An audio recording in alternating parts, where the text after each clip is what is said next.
आजकल समाज में हर वर्ग के लोग इस रोग से पीड़ित है और यह है मन में गलत और अश्लील विचार का आना। मन में कई तरह के विचार आते हैं, कभी कभी तो न चाहते हुए भी मन में अश्लील विचार आ जाते हैं। लेकिन महात्मा गौतम बुद्ध की इस कहानी से आपके विचारों में बदलाव आएगा।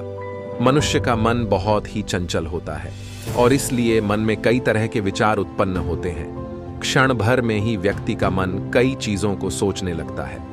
इसलिए तो कहा जाता है कि मन को काबू करना आसान नहीं, लेकिन गौतम बुद्ध मन को नियंत्रित करने के आयामों के बारे में भी बता चुके हैं। मन में विचारों का आना गलत नहीं है, लेकिन मुश्किल तब हो जाती है या विचार ऐसी परिस्थिति में गलत होते हैं जब मन में अश्लील विचार आते हैं। कभी कभी तो न चाहने के बावजूद भी मन में अश्लील विचार आते हैं। अगर आपके मन में भी ऐसे विचार आते हैं तो गौतम बुद्ध की इस कहानी से आपके विचारों में जरूर बदलाव आएगा। लेकिन इससे पहले यदि आप भगवान के सच्चे भक्त हैं तो वीडियो को अंत तक देखें, और यदि आप चैनल पर नए आए हो तो चैनल को सब्सक्राइब करके बेल आइकन ऑन कर लें, ताकि आने वाला प्रत्येक वीडियो आपके पास आसानी से पहुंच जाए।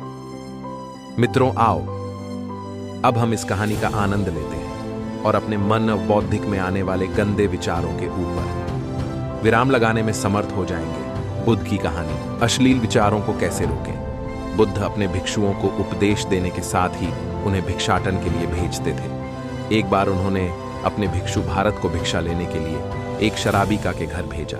भरत पूरे रास्ते मन में यह सोचते हुए शराबिका के पास गया कि आखिर आज भिक्षा में क्या भोजन खाने को मिलेगा, क्योंकि भारत चंद्रवंश के राजकुमार थे और बुद्ध के सानिध्य भिक्षु के रूप में दीक्षित हुए थे। हमेशा भारत को महल में खाने के लिए स्वादिष्ट पकवान मिलते थे, लेकिन आज भिक्षा के रूप में उसे जो भी मिलेगा संतुष्ट होना पड़ेगा। शराबिका के घर पहुंचकर भारत ने भिक्षा मांगी। श्राविकाओं ने भारत को बैठने के लिए कहा और भोजन लाने के लिए घर के भीतर चली गई। इधर भारत फिर से अपने प्रिय भोजन के बारे में सोचने लगे, और जैसे ही शराबिका भोजन लेकर आई तो भारत अचंभित रह गए। भारत ने देखा कि श्राविकाओं ने उनके लिए उनके पसंदीदा पकवान परोसे हैं और अपने प्रिय भोजन को देखकर खुश हो गए। भोजन ग्रहण करते हुए भी भारत सोच रहे थे कि महल में तो उन्हें भोजन के बाद विश्राम करने की आदत है, लेकिन आज उन्हें भोजन के बाद वापस तेज धूप में चलकर आश्रम जाना होगा।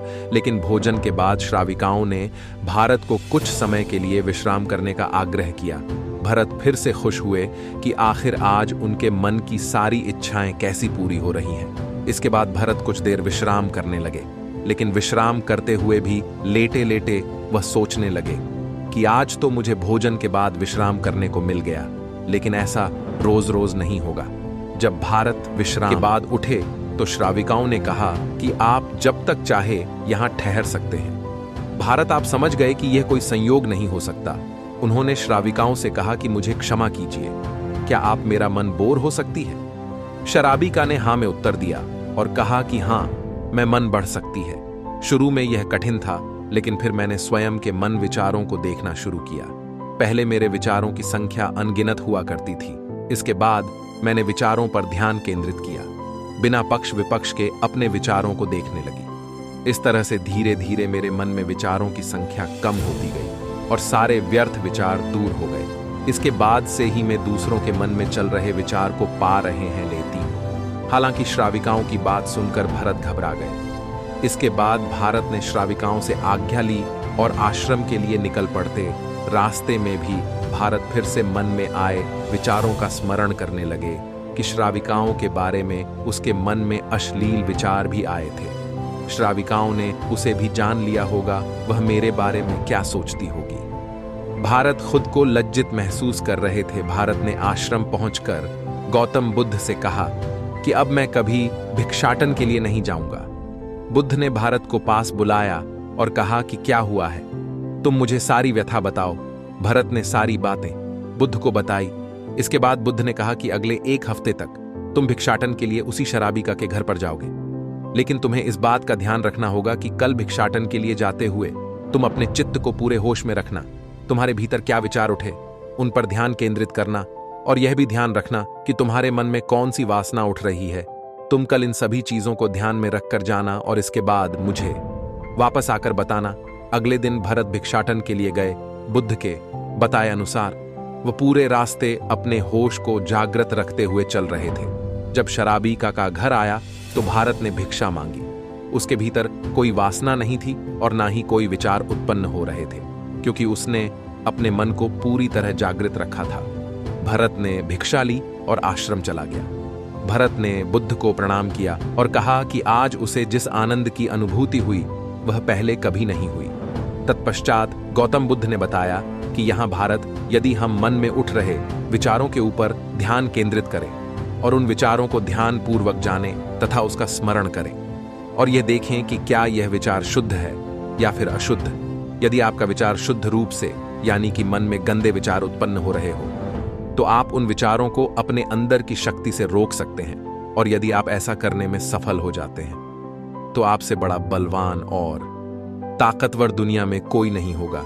इसलिए जैसा हम सोचते हैं हमारे मन में वैसे ही भावना उत्पन्न होने लगती है। अतः हमें अपने विचारों के ऊपर संयम बरतना चाहिए तथा शुद्ध विचार फल स्वरूप परमात्मा का स्मरण करना चाहिए। दोस्तों, हमें इस कहानी से यह सीख मिलती है, यदि हम मां और दिमाग में उत्पन्न होने वाले प्रत्येक विचार को यदि ध्यानपूर्वक सोचें और समझें तो हम अपने मन में आने वाले प्रत्येक अश्लील और गंदे विचारों के ऊपर कंट्रोल कर सकते हैं। और अश्लील विचारों के उत्पन्न होते ही हमें उन कार्यों को करना चाहिए जिसमें हमारा मन लगता हो, अर्थात भगवान का स्मरण। यदि हम ऐसा करने में समर्थ हो गए तो हम अवश्य ही मन में उत्पन्न होने वाले गंदे और अश्लील विचारों के ऊपर विजय प्राप्त कर सकते हैं। दोस्तों, ऐसे ही ज्ञानवर्धक वीडियो के लिए आप हमारे चैनल को सब्सक्राइब करके वीडियो को लाइक और शेयर जरूर करें।